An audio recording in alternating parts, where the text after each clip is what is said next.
Hello and welcome to Spectrum TV News at 9. I am Francis Oyima Edet, coming to you live from Uyo, the capital city of Akwa Ibom State. Let's take a look at the headlines.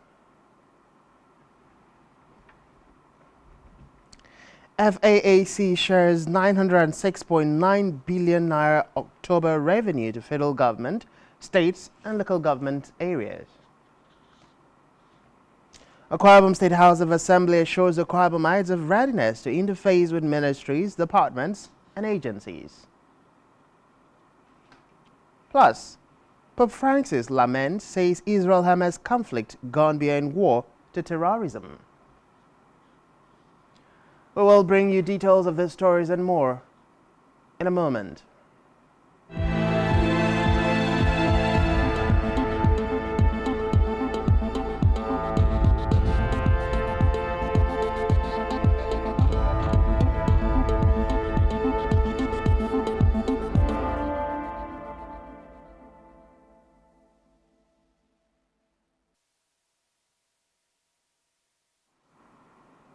Many thanks for joining us. First in the news tonight, the Federation Account Allocation Committee, FAAC, has shared 906.9 billion naira October 2023 Federation account revenue to the federal government, states and local government councils.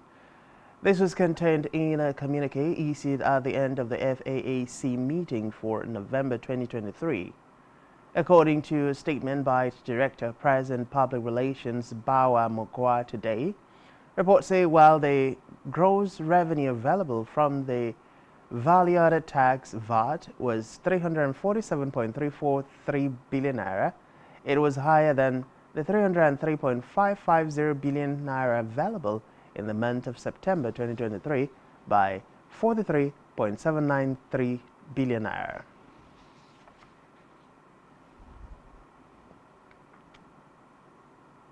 Away from that, the federal government has disclosed that it has held discussions with the United Arab Emirates ambassador to Nigeria, Salim Al-Shamsi, and Governor Ubasani of Kaduna State to seek support for its school feeding program.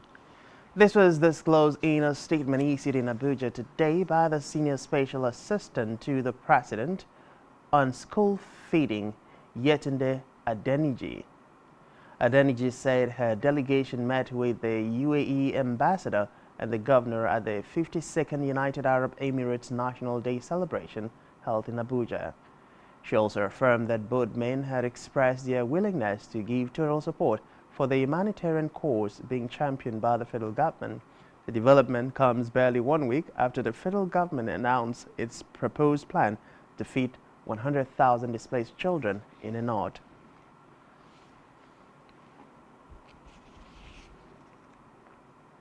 Meanwhile, the federal government today asked the Supreme Court to grant an extension of time for old Naira notes to remain in circulation as a legal tender. The government also wants the court to lift its March 3rd order that the old Naira notes should remain alongside the new notes till December 31st. Recall that in March, the Central Bank of Nigeria (CBN) had said all 200, 500 and 1,000 Naira banknotes would remain legal tender till December 31st, 2023. It said the extension of time is necessary and it has not been able to print the volume of new notes that would enable it to phase out old currency before the December 31st order.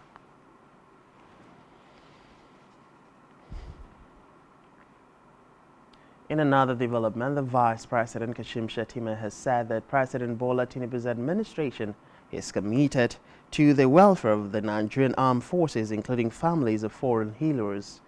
Shettima made this known after he was decorated with the emblem of the 2024 Armed Forces Remembrance Day at the Presidential Villa. This was contained in a statement by the Senior Special Assistant on Media and Communications, Stanley Ngocha. The Vice President noted that the administration's resolve was in acknowledgement of the sacrifices of service personnel to the unity of Nigeria and sustenance of global peace. In a separate development, the Minister of Humanitarian Affairs and Poverty Alleviation, Dr. Beta Ido, has said that some stakeholders have expressed commitment to raise the sum of $5 billion annually to support various humanitarian interventions in Nigeria.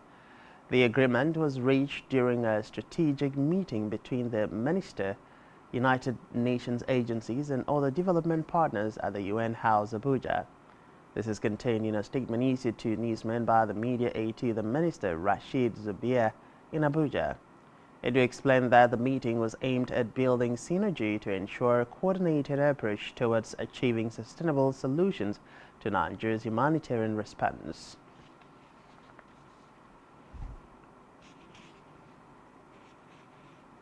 We move to the red chambers, where the Senate has passed the 2024-2026 Medium-Term Expenditure Framework and Fiscal Strategy Paper MTF/FSP with a borrowing plan of 7.8 trillion naira from 2024, 9 trillion naira deficit and federal government total expenditure of 26 trillion naira. The President of the Senate, Godswill Akpabio, announced an approval for 2024 the oil price benchmark of $73 per barrel of crude oil, 1.78 million barrels per day, and sustained as contained in the MTF-SSP documents. Special intervention recurrent of 200 billion naira, special intervention capital of 7 billion naira, and an exchange rate of 700 naira to a US dollar. The Senate also resolved that all items locally produced should be banned from importation. A joint committee chaired by Senator Musa Sani also observed that a significant number of the federal government's revenue-generating agencies engage in arbitrary, frivolous, and extra budgetary expenditure, and recommended that a review of the laws of all revenue-generating agencies be carried out.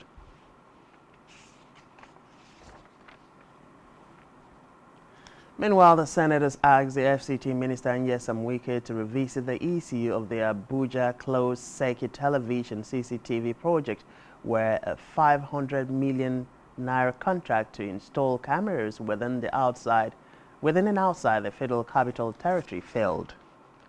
This resolution comes after a motion moved by Senator Net Nwoko representing Delta North raised the alarm over the spate of kidnappings in the FCT. The latest, according to him, is his senior legislative aide, Chris Agidi, who, alongside his 18 others, was kidnapped from their homes in the Galadimawa area of Abuja. He disclosed that reliable police sources confirmed that out of the 19 individuals abducted, 12 had been killed, while 7 remain in the custody of the kidnappers. Against this backdrop, the lawmakers also called for a joint operation, including the army, to intensify search efforts for the kidnapped victims. The Senate asked the Inspector General of Police, Kaide Gbetokun, to see to the installation of CCTVs in and around the FCT to bolster security and prevent further kidnappings.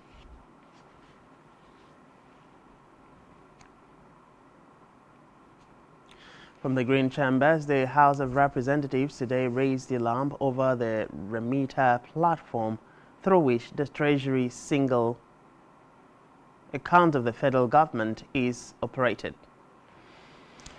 Through a motion by Jeremiah Umaru, APC, Akwanga Nasarawa Egonwamba, the lower chamber said trillions of naira had been passed through the remitter platform and that the funds were unaccounted for due to the proliferation of sub-accounts by the Central Bank of Nigeria, CBN.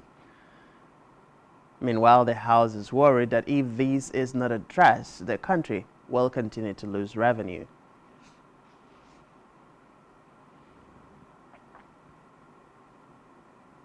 On judicial matters, the Federal High Court Abuja has fixed February 22nd, 2024 for hearing in the suit challenging the appointment of Ola Olukoyede as the chairman of the Economic and Financial Crimes Commission, EFCC.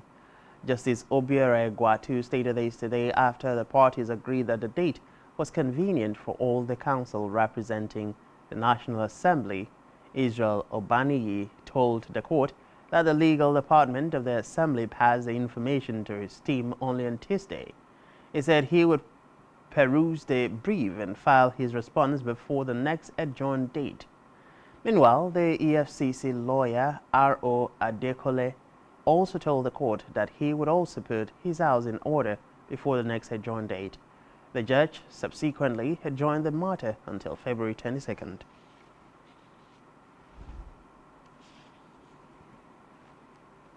In the meantime, Justice Hamza Muazzu of the Federal Capital Territory High Court Abuja has granted the immediate past governor of the Central Bank of Nigeria, Godwin Emefiele, bail in the sum of 300 million naira and two sureties in like sum.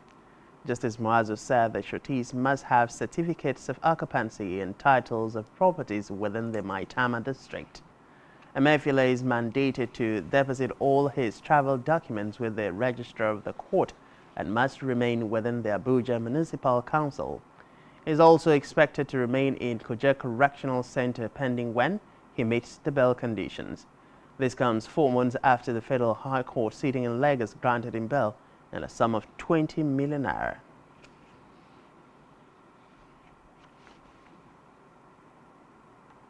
Elsewhere, the Judiciary Staff Union of Nigeria, JUSON, Osun State Chapter, has embarked on an indefinite industrial action with immediate effect.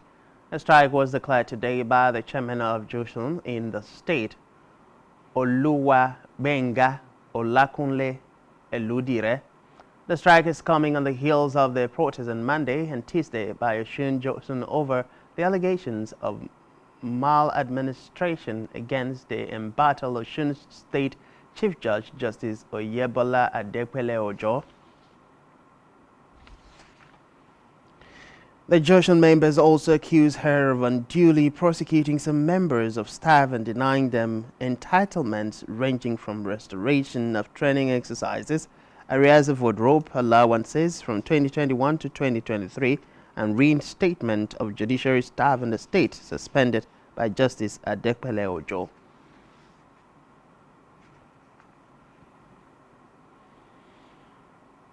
In another development, the National Information Technology Development Agency, NITDA, has inaugurated a training program for female founders to promote diversity and close the gender gap in technology. NITDA Director General Kashifu Inoa stated this during the program's debut, that it was one of the agency's initiatives to increase digital literacy and give women the skills necessary to succeed in the tech industry. He stated that the initiative's goal was to empower and encourage women to use digital technology to create successful, scalable enterprises. According to him, 7,151 applications from all over the states were received in less than 2 weeks after the call for participation was announced.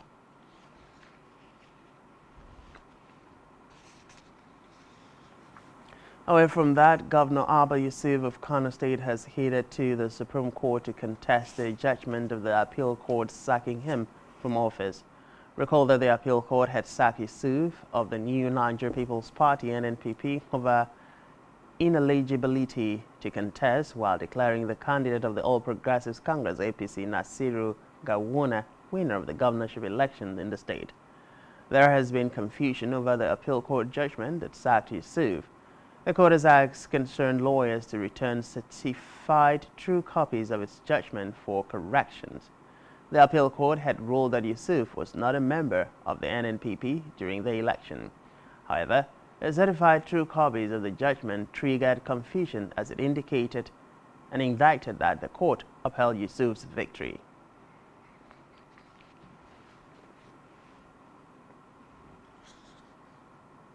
Meanwhile, Governor Mohammed Umaru Bago of Niger State has called on foreign investors at the ongoing G20 Compact with Africa CWA conference in Germany to explore plentiful investment opportunities in the state.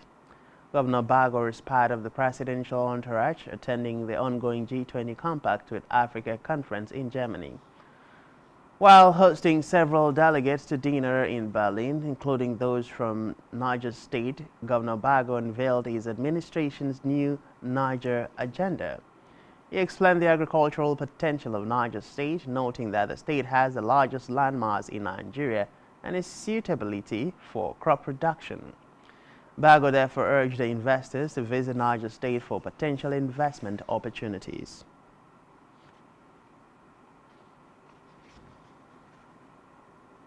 And back here, the Akwa Ibom State House of Assembly Committee on Appropriation and Finance has assured Akwa Ibomites of its readiness to interface with ministries, departments, and agencies (MDAs) to scrutinize the level of implementation of the previous budgets of the state and to also work on the current presented budget of Governor Umoino for speedy assent and commencement.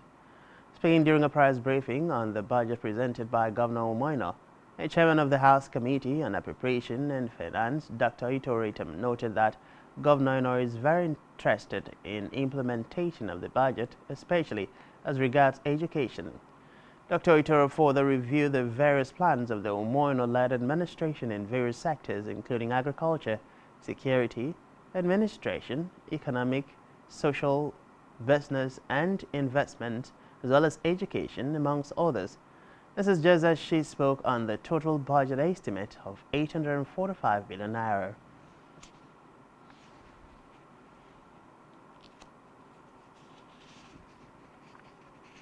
Meanwhile, the president of Igbo People's Congress, IPC, Professor John Okones, called on the president of the Federal Republic of Nigeria, President Ahmed Bola Tinubu, and the security operatives to intervene and rescue the 8 kidnapped prospective corps members of Akwa Ibom origin in Zamfara State who are still in the captivity of the kidnappers for over 100 days. He made the call in Uyo, the Akwa Ibom State capital, during his interaction with the media. Okon says that they cannot allow children to be exposed to in-season abductions and killings, therefore advocated for the NYC scheme to be either scrapped or reviewed to achieve the main purpose of its creation, which was to promote national unity. He further recommended reform that would allow corps members to serve in their respective states of origin to be put in place, since their security can no longer be guaranteed. We are gathered here this afternoon for a simple reason, and short and simple reason. One, we have 8 of our Akwa Ibomites abducted in the last 90 days or more on their way to serving the nation. And we are here as a body to lend our voice to the government to do whatever they can within their power to rescue these young men and women. IPC have sent a letter, to the President of Nigeria, President Asiwaju Bola Ahmed Tinubu. We have sent a letter to the Senate President, Senator Godswill Akpabio. We have sent a letter to the Speaker of the House of Assembly, House of Representatives, Tajuddin Abbas. We've sent a letter, to National Security Advisor, Mr. Nuhu Ribadu. We have also sent a letter to our governor, Pastor Umar Basiela. And in that letter, which I'm going to specify very succinctly what our demands are, and we also want to work again alongside the state government and the federal government in the rescue of Akwa Ibomites that are being held in captivity for the last almost 90 days. Number 2, we want to direct, again, as appropriate, that the Nigerian Army, police intelligence, and other security agencies to facilitate immediate release and return of Akwa Ibomites that are held in captivity in Zamfara State home immediately. We also ask to be directed as appropriate that the government agencies responsible for working collaboratively and sharing information intelligence with families of the abducted corps members to assuage their hurt and heighten their anxiety. We can no longer allow our children to be exposed to incessant abduction, killings in the course of serving our nation. And in that, we recommend a review of NYC scheme. Again, that's very simple. We want 2 things very succinctly. We want NYC scheme to be reviewed, and we want NYC to be scrapped or reform, reform NYC. Okay? Part of the reform should include maybe allowing us citizens or to serve in their geopolitical zones. Okay, because of the fact that the security of these young men and women that are not guaranteed. We are gathered here. And still to come in the news, oil tumbles as OPEC meeting gets delayed. Please stay with us.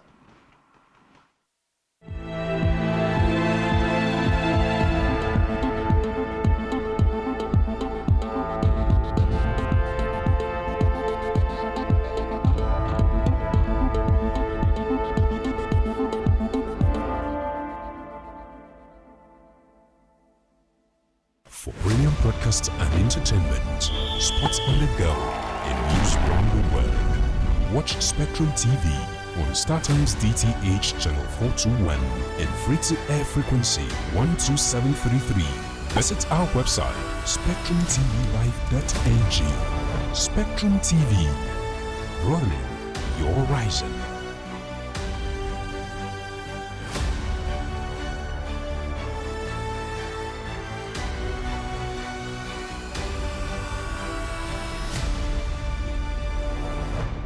Christmas season is here again. Are you aware that making your business or products visible on a television space gives your brand a wider visibility and patronage? In the spirit of the season, Spectrum Television is offering a whopping 25% discount on all the services. Advertise your products and services while this offer lasts from 1st December 2023 to January 31st, 2024. We are a television with a passion to take your business and services on a satisfactory lane. You do not want to miss this opportunity.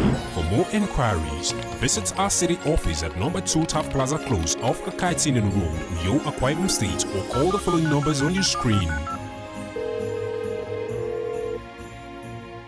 Spectrum TV, broadening your horizon.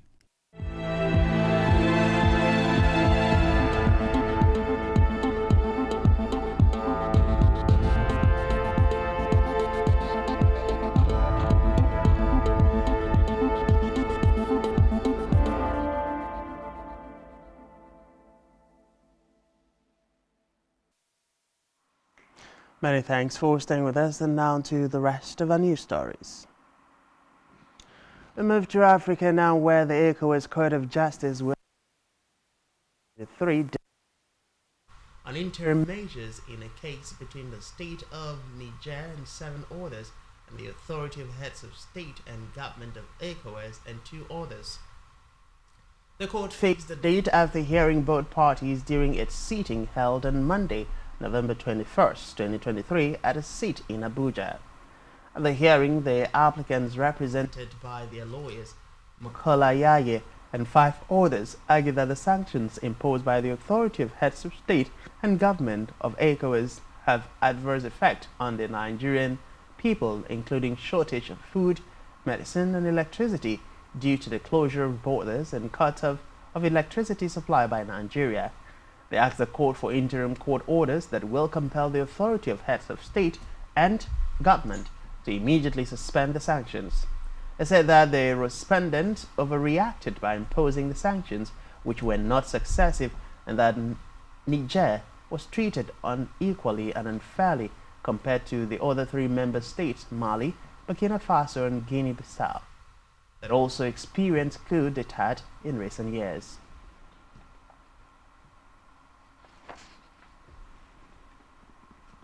Meanwhile, South African members of parliament have voted to close the Israeli embassy in Pretoria and to suspend all diplomatic relations.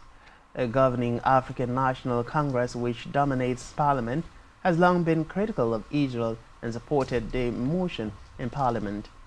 The motion called for the closure of the embassy and suspension of ties until Israel agrees to a ceasefire and commits to binding negotiations. The nation was passed by 248 votes to 91.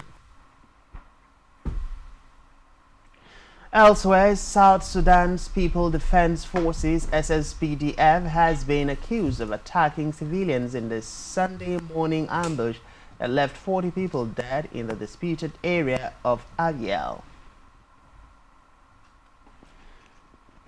The leader of the 9 chiefdoms in Abyei, Sultan Balabek, told newsmen that soldiers carried out coordinated attacks in several villages alongside armed youths from the Twaik County to Warrap State. He claimed that the attack was meant to push the Ngok community out of their homes. A resident who also spoke to newsmen said his cousin was killed in the attack, adding that they could not retrieve the body from the scene because of heavy artillery. The commander of SSPDF's 3rd Division, Major General Akuye Jao, denied the allegation, saying the purpose of the force was to protect people between Twai and Abia. He added that youth from Abia were behind the attack on a military base that killed 7 soldiers and civilians, including children, on 13th November. A joint statement by the embassies of Norway, the UK, and the US urged South Sudan to pull out its troops from Abia to prevent further escalation of the violence.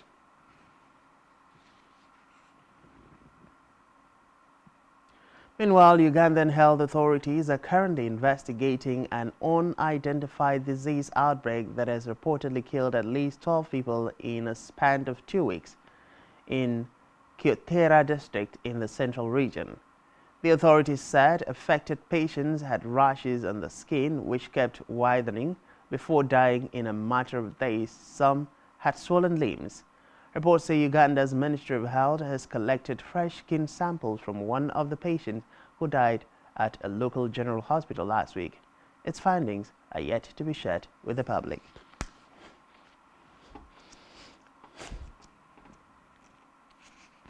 We move to the foreign scene, where Human Rights Watch HRW has alleged that China is closing, destroying, and repositioning mosques. HRW said the crackdown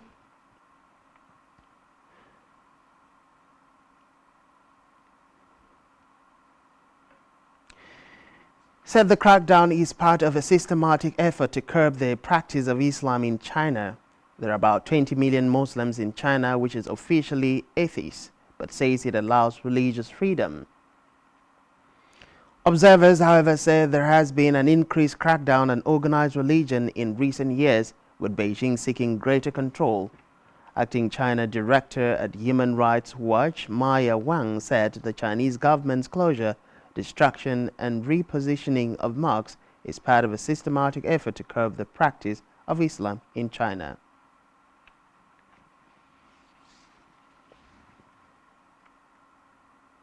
Still on the foreign scene, Israeli Prime Minister Benjamin Netanyahu has asked his government to back a deal to clear the way for the release of some of the hostages held by Hamas in war-torn Gaza since the October 7 assault on Israel. In a recorded message at the start of a government meeting, Netanyahu vowed the war would continue until Israel achieved all its goals.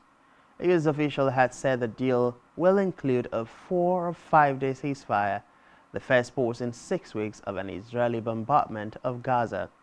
Meanwhile, Qatar Foreign Ministry spokesperson Majid Al-Ansari says the proposal on a hostage release deal was delivered to Israel yesterday.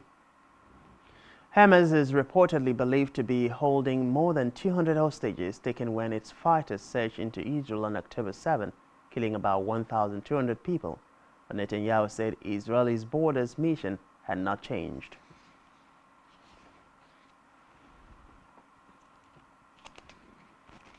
In a related development, world leaders have welcomed a truce deal between Israel and Hamas that agreed a 4-day halt to the devastating war in Gaza, accompanied by the release of dozens of hostages held by the militant group in return for Palestinian prisoners jailed by Israel. The agreement marks the biggest diplomatic breakthrough since Hamas' bloody cross-border October 7 attack on southern Israel that prompted Israel to launch a bombing campaign and ground offensive in Hamas-ruled Gaza.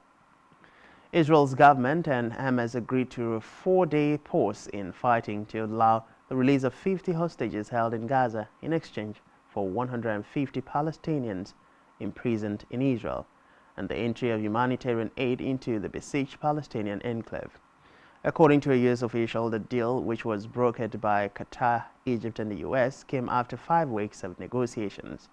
Meanwhile, U.S. President Joe Biden said late Tuesday he was deeply relieved that some hostages taken when Hamas militants stormed into Israel on October 7 will soon go free.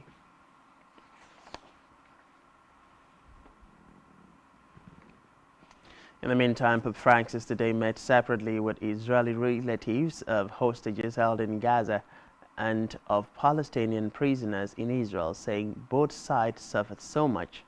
Reports say at the end of his weekly audience at the Vatican that 86-year-old pontiff called for prayers for peace, saying of both groups they suffered so much and that he had known they both suffered. Recall that the Vatican said last week the Pope hopes to show his spiritual closeness during the private meeting, which it said would be exclusively humanitarian in nature.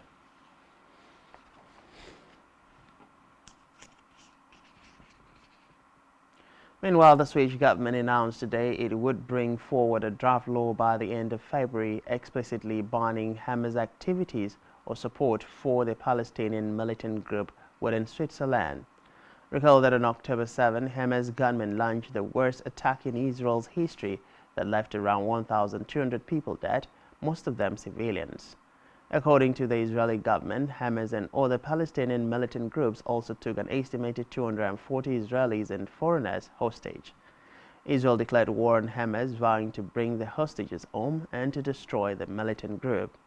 It launched a major bombing campaign and ground offensive in Gaza, which according to the Hamas government has killed 14,100 people, thousands of them children.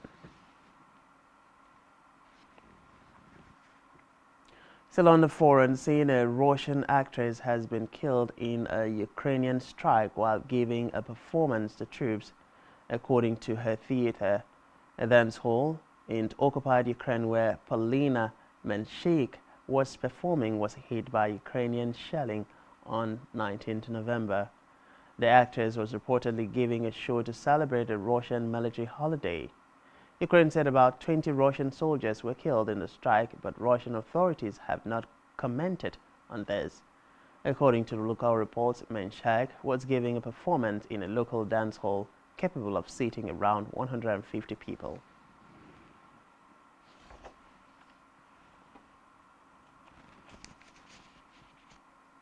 Meanwhile, Russia Foreign Ministry spokeswoman Maria Zakharova has today said Moscow is open to a dialogue with Helsinki on the country's border situation. Recall that on the night of November 18, Finland closed 4 border posts on its eastern border, Valima, Najuma, Imatra and Narila, as the Interior Minister Mari Ratani explained. The decision is valid until February 18, 2024. Speaking in a press briefing today, Zakharova said Russia hopes that the Republic's mass media will convey the Russian position to Finland's government and the public, as they have not cut off any channel of communication for Helsinki. She further said the Finnish ambassador to Russia, Antti Helentera, was summoned to the Russian Foreign Ministry, but they have already spoken on the publicly several issues on several times.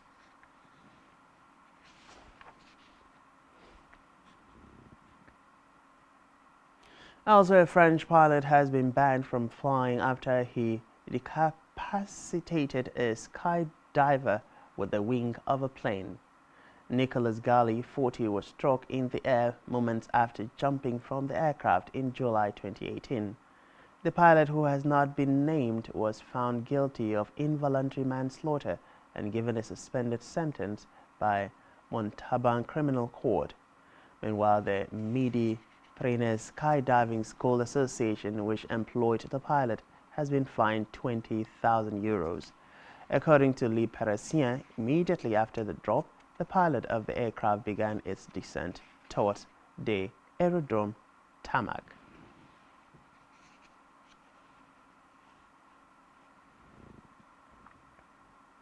Still on the foreign scene, South Korea has suspended parts of its 2018 agreement with the North aimed at lowering military tensions.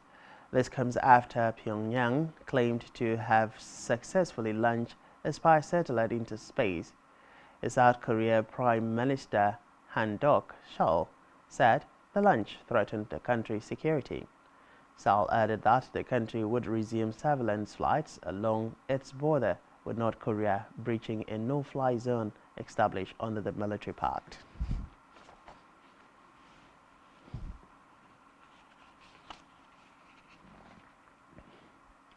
Meanwhile, voting for parliamentary elections in the Netherlands has begun today, as pollsters said the race for the next Dutch leader will be a close call. The elections will determine a new direction for the Netherlands, as outgoing Prime Minister Mark Rutte has been at the helm of affairs in the country for the past 18 years. Four political parties from the left to far-right political spectrums are competing to secure a leading position in the Dutch parliament. Over 13 million voters are expected to participate in the elections, casting their ballots between 7:30 a.m. and 9 p.m. local time.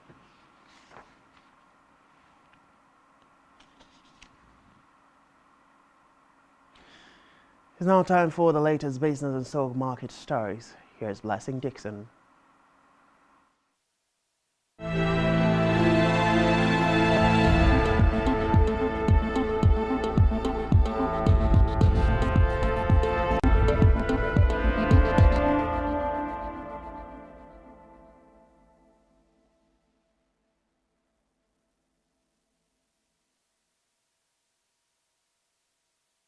Thank you, Francis Adet. Good evening. It's business news, and I am Blessing Dixon.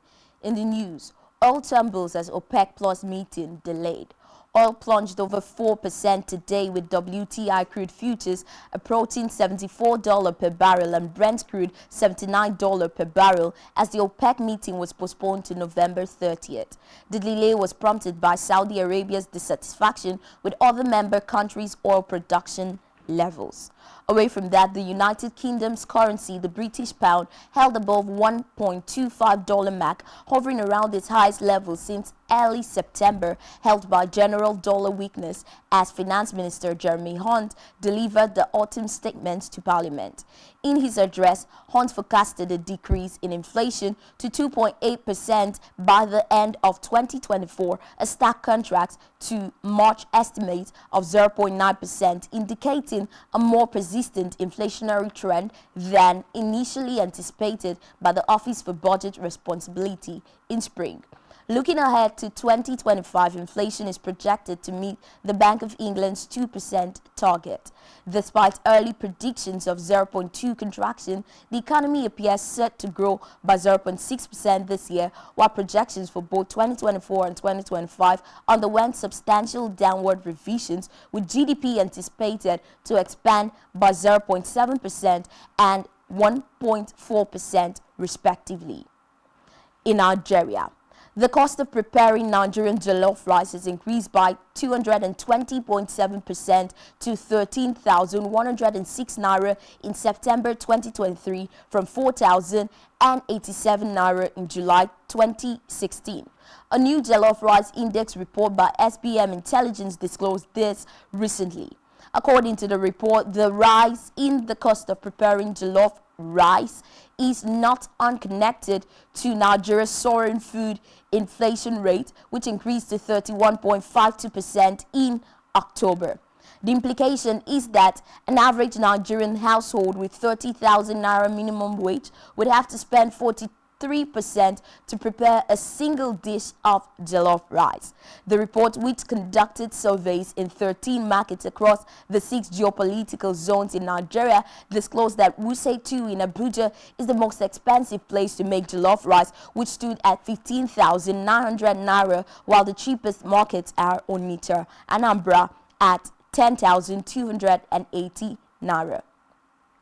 It's time for the Nigerian stock market report. At the end of today's trading session on the Nigerian Stock Exchange, a total of 428.44 million shares in 6,677 deals, corresponding to a market value of 7.37 billion naira, were traded. Compared with Tuesday's trading day, today's data shows a 13% decline in volume, 129% improvement in turnover, and 2% improvement in deals.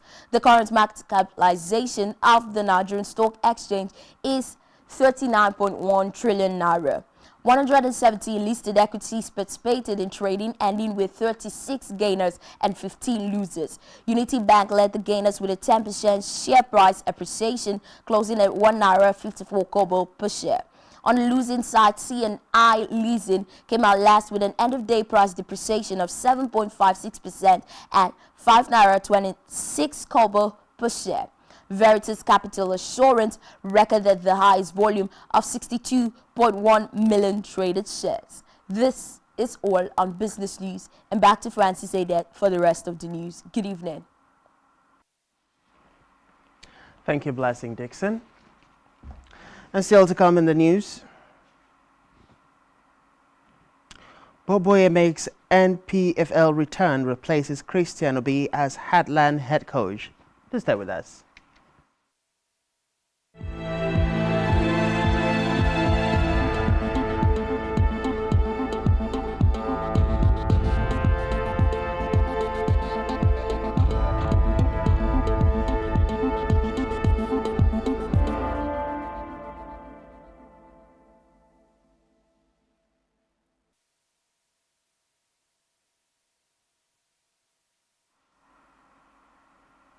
Glad to welcome you back, and now to the concluding part of our news stories. In held, the Ogun State chairperson of the National Association of Nigerian Nurses and Midwives, Adejoke Bello, says the existence of auxiliary nurses is not recognized in Nigeria's healthcare system, describing them as quacks.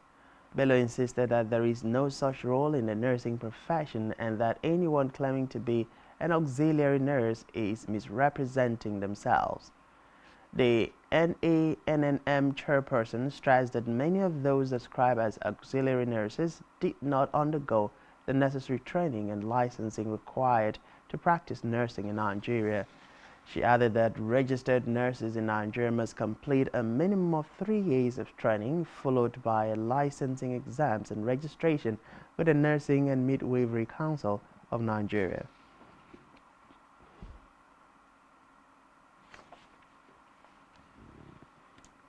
Still in held, medical experts have said that with safe injection practices and policies in place, Nigeria can eliminate hepatitis C by 2030. The physician said it takes seriousness on the side of government to achieve hepatitis C elimination in the country. A professor of public health at the University of Ilorin, Kwara State, Tanimola Akande, noted that Nigeria will make progress in the fight against hepatitis C if there are policies that would ensure safe injection practices in the country. He described hepatitis C as a dangerous blood-borne infection that affects and causes enlargement of the liver, saying there is a need for Nigeria to intensify screening, and those found to be positive be given effective antiviral treatment.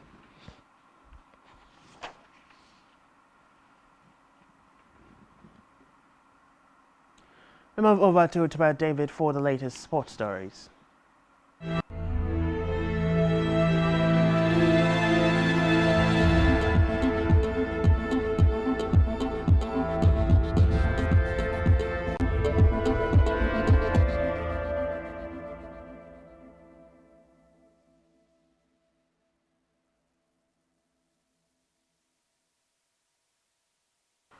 Hello, good evening and welcome. In sports, former Akwa United head coach Kennedy Boboye has been appointed as the new technical advisor of Nigerian Premier Football League side Heartland FC until the end of the 2023 and 2024 season. Kennedy Boboye replaces Christian Obi as the new gaffer after he failed to secure a single victory in the first 9 league games of the season as head coach of the Nazi Millionaires. Kennedy Boboye is an MPFL winning coach who won the league with Akwa United and Plateau United in 2019 and 2016 season respectively. The experienced gaffer has also been in charge of the MPFL clubs like Remo Stars and Sunshine Stars. Boboye's first chance as head coach of the 5-time MPFL champions will be in an Oriental derby this weekend when they play host to MPFL champions Enyimba International at the Danayam Stadium in Owerri. Moving on, Luke Shaw has been returned to full training ahead of Manchester United's Premier League fixture against Everton in a boost to manager Erik ten Hag. Shaw has missed the last 3 months with a muscular injury but took part in a training session with the first team squad at Carrington today. The England defender hasn't played since the 2-0 defeat to Tottenham Hotspurs on August 19, but could be in line to return at Goodison Park later this Sunday. It's good news for Erik ten Hag, who has been forced to use Sergio Reguilon, Diogo Dalot, Victor Lindelof and Sofiane Amrabat at left-back position in Luke Shaw's absence. Backup left-back Tyrell Malacia is also yet to feature this season as he continues his recovery from a knee injury. And finally, Uzbekistan shocked England at the Under-17 World Cup in Indonesia today, winning 2-1 at the Jakarta International Stadium to progress to the quarterfinals.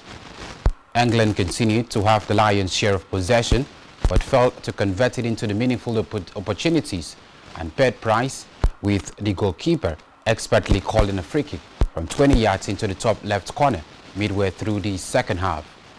England made several substitutes to try and turn the tide, but were unable to break down a well-organized Uzbekistan defense.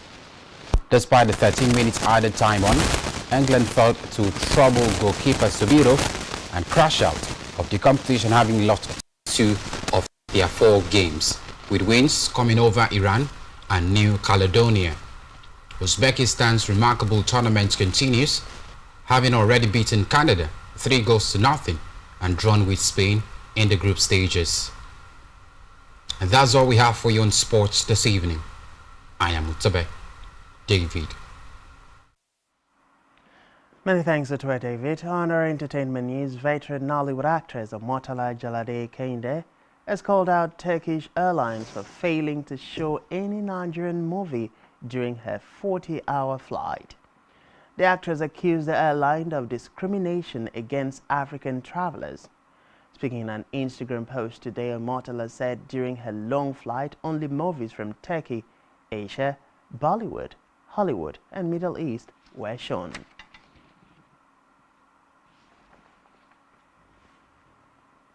Still on entertainment news, Grammy-winning Nigerian singer Daminio Gulu, also known as Burna Boy, has been ranked #1 on the Billboard year-end US Afrobeats Artists chart.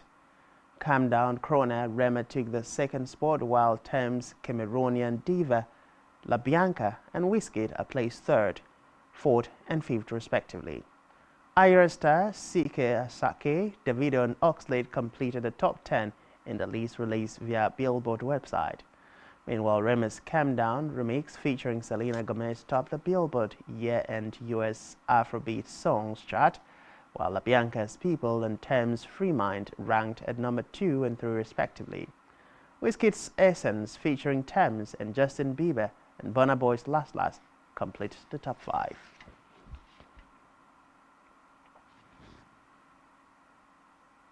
Meanwhile, the mayor of Atlanta, Andra Dickens, has recognized Nigerian-American singer David Adeleke, also known as Davido's contribution towards entertainment in the city of Atlanta. Following the Obo Crooners headlined a Wave Festival at the State Farm Arena in Atlanta, the mayor and the Atlanta City Council declared November 18th Davido Day in honor of the singer. In a message to the singer on his birthday, the mayor noted that Davido has captivated audiences worldwide, becoming a global icon in the music industry.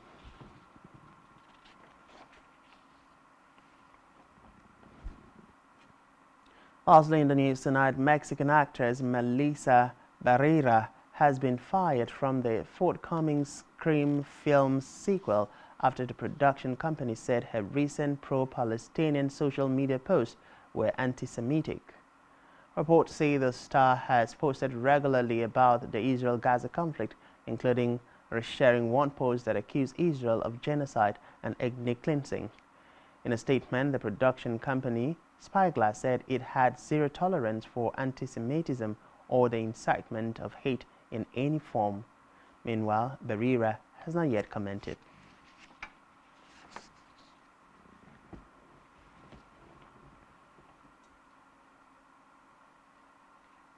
And that's all we have for you at this time. Do ensure to follow us on social media and subscribe to our YouTube channel, all of which you can find on our website, spectrumtvlive.ng. You've been watching Spectrum TV News at 9. I am Francis Oyima. Many thanks for watching and do enjoy the rest of your evening.